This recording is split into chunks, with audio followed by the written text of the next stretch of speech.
오늘 본문에 빌립이 나옵니다. 빌립은 사도, 예수님 제자가 아닙니다.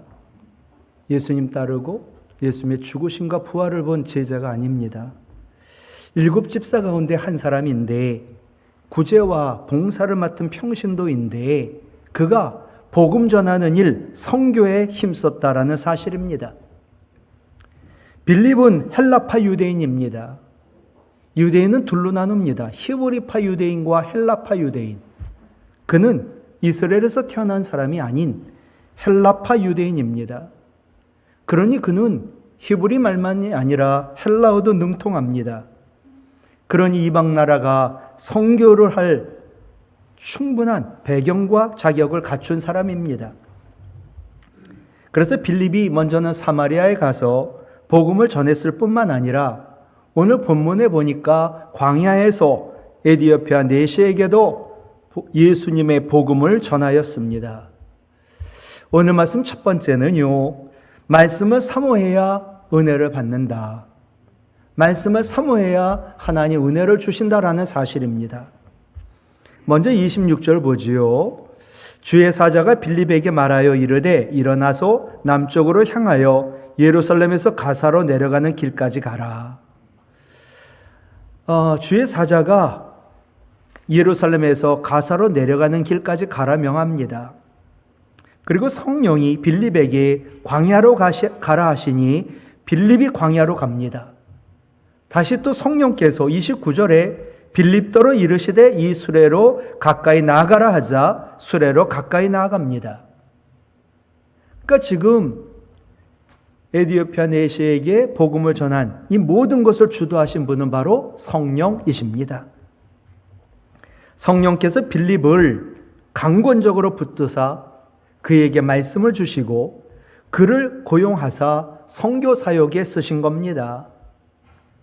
여러분, 선교는요, 성령이 하시는 겁니다. 우리는 단지 도구에 불과합니다. 빌립은 주도하시는 성령의 역사 앞에 순종한 것뿐입니다. 광야로 갔지요. 지나가는 수레에 탄 사람에게 가까이 갔지요. 빌립이 수레에 탄 사람 가까이 가보니까 그는 권력자 에디오피아 내시입니다. 여기서 내시는 느헤미야와 같은 황관을 말합니다. 굉장히 높은 사람입니다.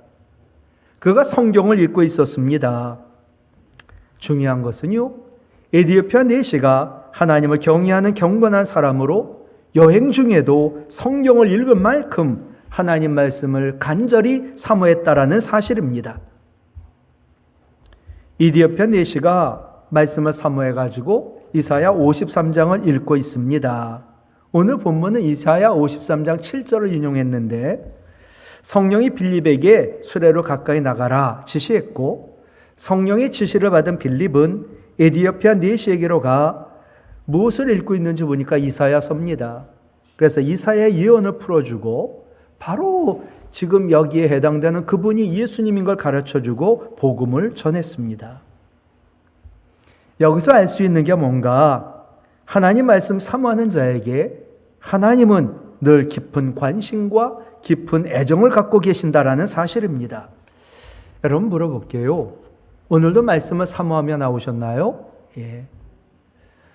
여러분의 경우에는 언제 하나님 말씀을 더 사모하게 됩니까? 제 생각은 그래요. 사망의 음침한 골짜기 다닐 때 우리는 은혜를 사모하게, 말씀을 사모하게 되고 은혜를 갈급하게 되는 게 아닌가. 모든 인생은요, 산 정상 같은 곳이 있을 때가 있고 또 낭떠러지에 있을 때가 있습니다. 그 사람이 정말 믿음이 있는가 없는가 정상에 있을 때 모릅니다. 골짜기에 있을 때 그의 믿음을 알게 됩니다.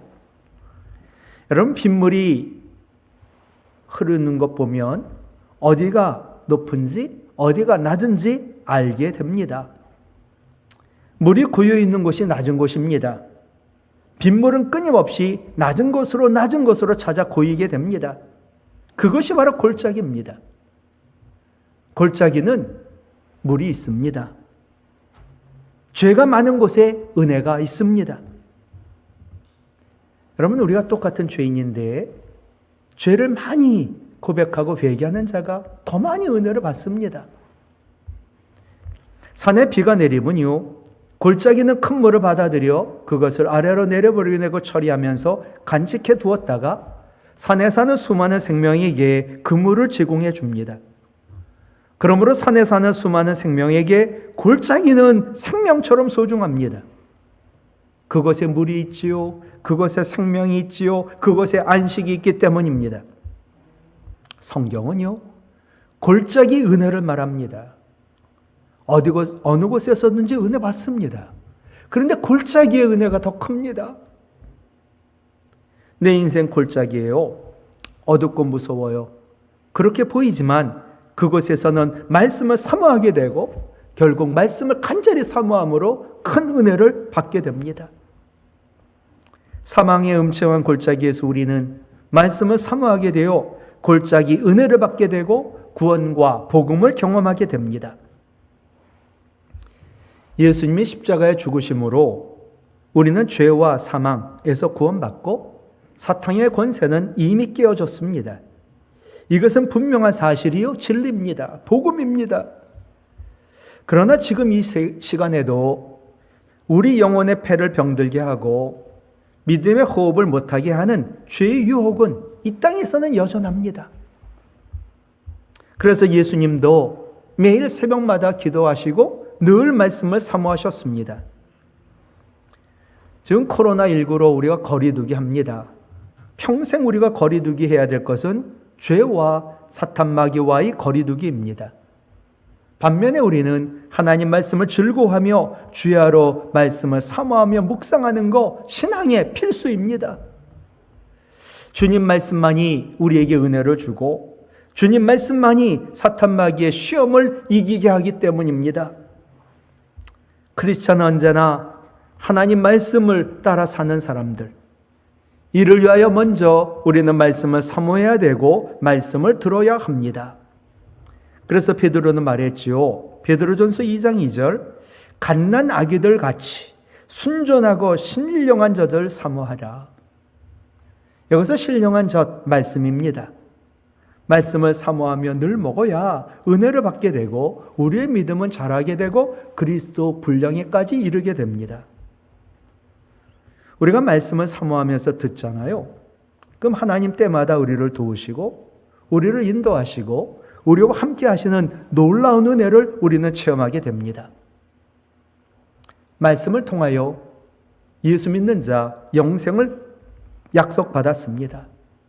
근데 이 영생을 안 믿고 무시하고 거부하며 사는 하루살이 인생들이 있습니다. 이 땅에서 100년 살아도 하루살입니다. 그들에게 하나님 말씀하십니다. 전도서 3장 11절 같이 읽어요. 하나님이 영원을 사모하는 마음을 주셨느니라. 예. 사람은요, 영원을 사모합니다. 안 죽고 싶어요? 영원히 살고 싶어요. 사람이 생각이 모두 이 땅에 존재하는 겁니다. 이루지 못해서 그렇다 뿐이지 영원이 있습니다. 근데 영원한 것은 오직 하나, 말씀뿐입니다. 이사야 40장 8절, 우리 하나님 말씀은 영원히 서리라.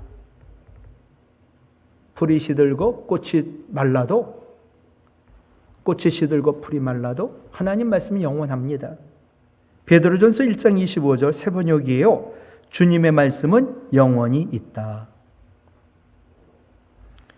영원한 하나님 말씀 사모할 때 우리에게 큰 은혜를 내려주심으로 우리에게는 영원한 소망이 있고 영원한 생명이 있는 줄로 믿습니다. 두 번째 오늘 말씀은 예수님 복음에는 능력이 있다라는 사실입니다. 빌립이 가까이 가보니까 에디오피아 내시고 그가 성경을 읽는데 뜻도 모르고 읽고 있었습니다. 여러분, 성경을 읽을 때 그 성경을 다 알고 읽는가요? 성경을 다 알고 읽는 게 아닙니다. 목회자인 저희 경우도 마찬가지입니다. 그러니 주석을 찾아보고 또 성경의 이것저것을 비교해보고 그래서 말씀을 전하는 겁니다. 여러분, 성경의 저자가 누구예요? 성령이세요. 그래서 우리는 성경을 읽을 때, 들을 때마다 성령의 도움을 청해야 합니다. 그러면 성령은 그 말씀을 조명해 줍니다. 그 안에 예수 그리스도를 발견하게 되고 하나님을 보게 합니다. 그게 성령이십니다.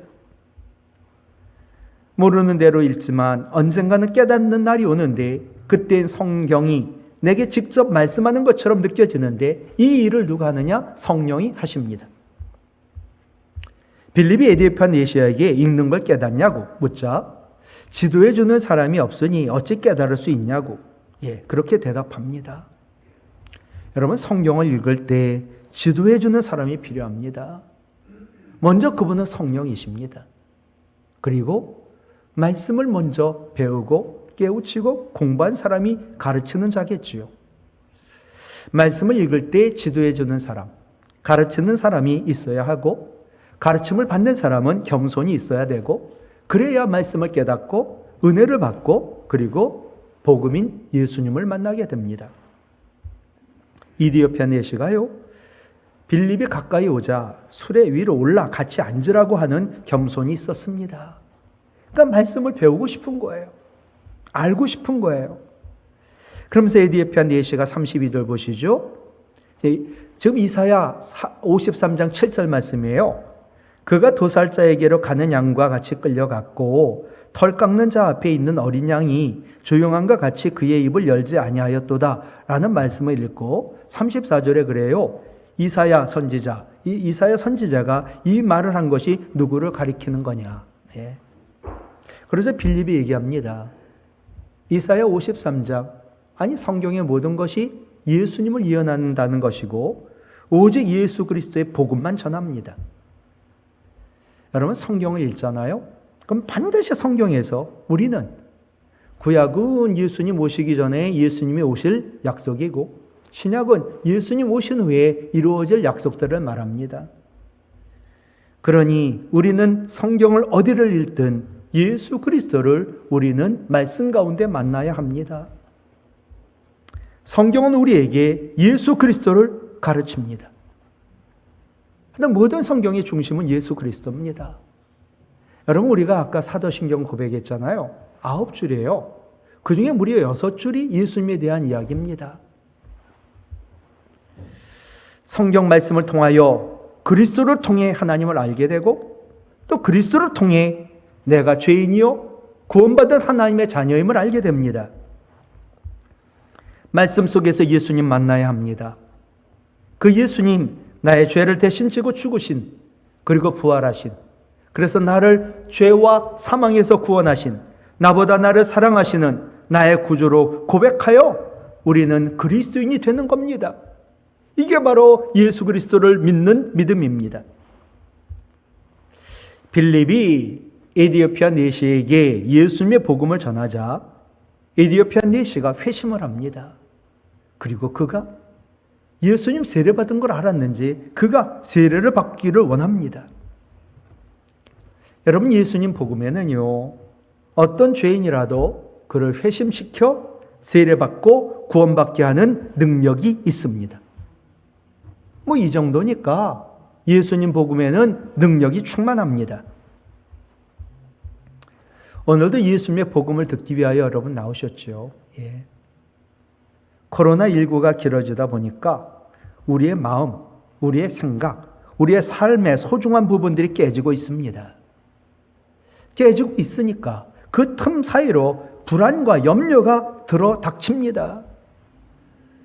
그래서 오늘도 예수님 복음 듣고자 나온 겁니다.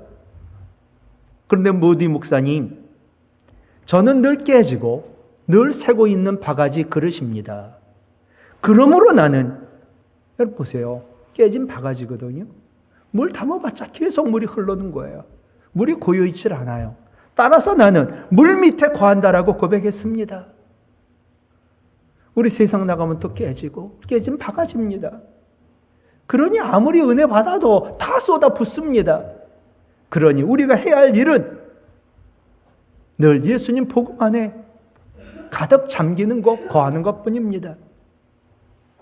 깨진 영혼과 마음을 세상에 두게 되면 불안하고 힘들지만 죄인된 내 모습 이대로 주님 앞에 나와 예수님 복음 안에 거하면 세상이 줄 수 없는 평안함과 세상이 감당할 수 없는 능력이 나타납니다. 정말 예수님만이 복음이요 능력이십니다. 하여튼 우리 예수님 우리의 모든 죄를 다 씻어주고 지워줍니다. 그러나 우리를 정죄하지 않고 셈을 줍니다. 예수님 십자가 복음은 우리의 모든 죄를 지우며 실수와 실패와 상처를 딛고 다시 일어나 시작하게 하는 능력이 있는 줄로 믿습니다. 고린도전서 1장 18절 십자가의 도가 멸망하는 자들에게는 미련한 것이요. 같이 읽을까요?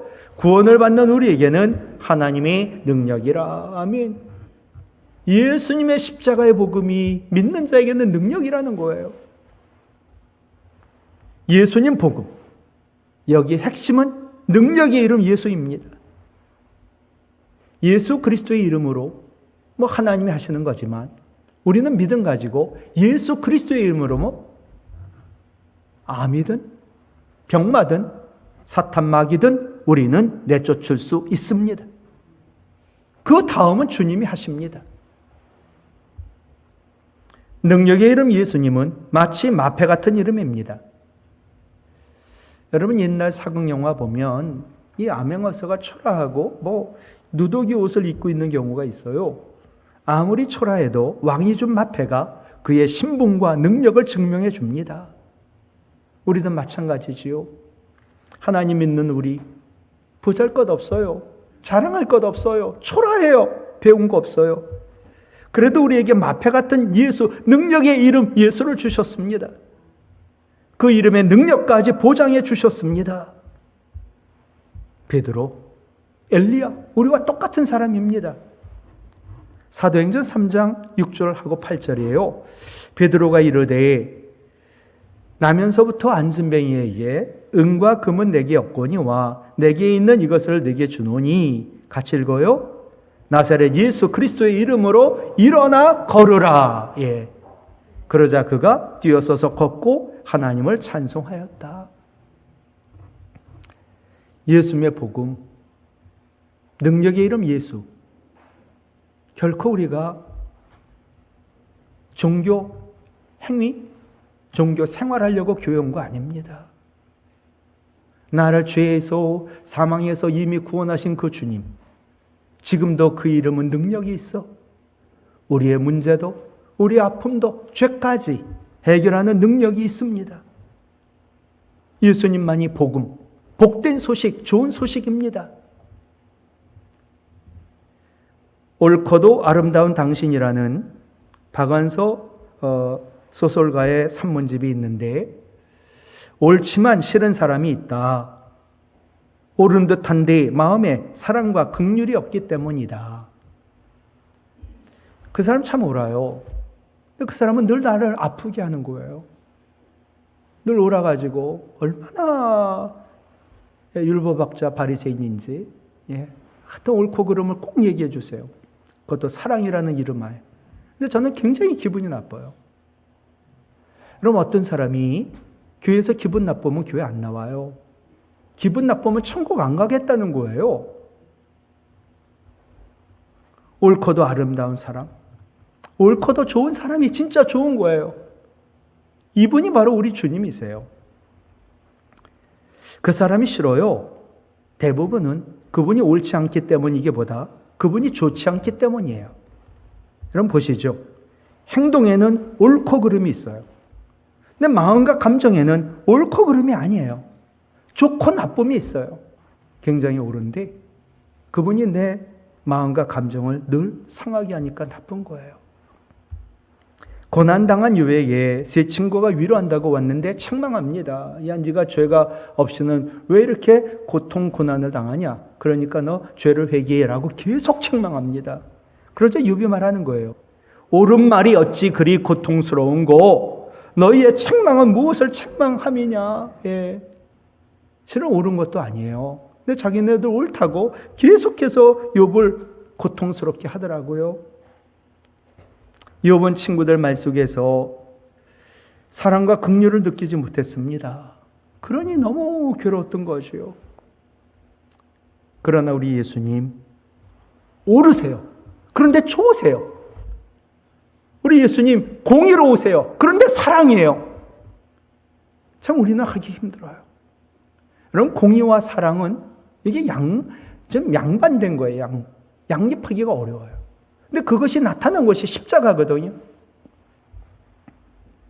예수님 물으세요. 그러니 일주일 동안 지은 죄에 대하여 다 물으세요. 그런데 예수님 얼마나 좋으신 분이지? 제가 눈물로 회개하며 기도할 때 사랑과 긍휼이 풍성하시고 전능하시기 때문에 우리의 죄를 사하시고 정죄하지 않으세요. 참 모르신 분인데 내가 교회 와도 너 이놈 하면서 저를 야단치지 않더라고요. 우리를 정죄하지 않고 회개할 때 용서해 주시고 연약한 나 불쌍히 여기시고 우리와 함께 하시며 도와주시는 줄로 믿습니다. 예수님만이 복음이에요. 예. 예수님의 복음 능력이 있습니다.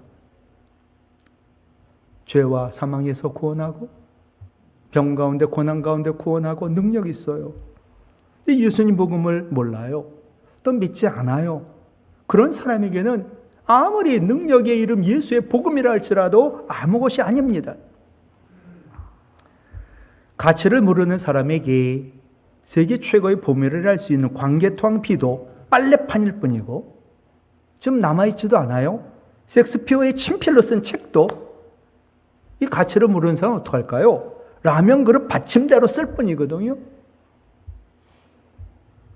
능력의 이름 예수님의 복음, 이게 얼마나 소중한데 이걸 우리는 오늘도 사모하며 믿고 나왔느냐 말이에요. 여러분, 룻기에 보면요, 엘리멜렉, 말론, 기련 죽은 사람인데 그들의 이름이 나옵니다.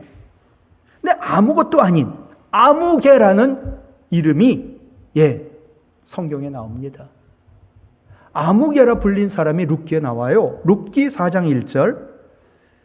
보아스가 성문에서 올라가서 거기 앉아있더니 마침 보아스가 말하던 기업 물을 자가 지나가는지라 보아스가 그에게 이르되 아무개요 이리 와서 앉으라 하니, 하나님이 아무개라고 성경에 기록했어요. 이 사람이 어떤 사람인 줄 아세요? 영혼의 가치를 몰라요. 당장 나에게 손해가 나냐 이익이 나냐 손해볼 거 싫어가지고 책임을 회피한 사람이거든요. 그러자 하나님은 그를 아무개라고 기록했습니다.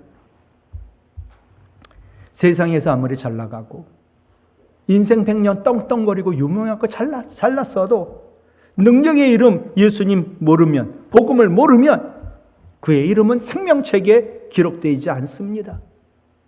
그러니 그는 아무개입니다. 여러분, 누가복음 16장 19절로 31절에 보면 거지 나사로와 부자가 나옵니다. 부자는 매일같이 파티했습니다. 그 정도로 잘 살았습니다. 그러나 그는 아무개입니다. 그러나 거지는 진짜 거지같이 살았습니다. 그런데 그는 나사로입니다. 예수님 복음 잘 몰라가지고 교회가 교회답지 못하고 성도가 성도답지 못하던 말 들을 때 목사인 저는 너무나 마음이 아픕니다. 여러분, 교회가 어떤 곳이에요? 여러분, 오늘 어떤 문제 가지고 나오셨나요? 무슨 아픔 가지고 나오셨나요? 교회는요, 사람 많이 모으는 곳이 아닙니다. 교회 숫자 늘리고 대형교회 되고 유명해지고 그게 교회가 아닙니다. 교회 모으는 것, 사람 모으는 것이 아닙니다. 교회는 생명의 말씀을 사모하여 생명과 구원의 은혜를 받는 것, 예수님 복음이 능력이 있어 치유와 회복이 나타나는 것, 그래서 내가 능력 있는 그리스도인으로 변화되고 세상을 변화시키는 것이 교회입니다. 말씀을 사모하여 큰 은혜 받으시고 예수님의 복음으로 능력이 나타나 치유와 회복이 있는 성도와 교회가 되기를 주님의 이름으로 부탁을 드립니다.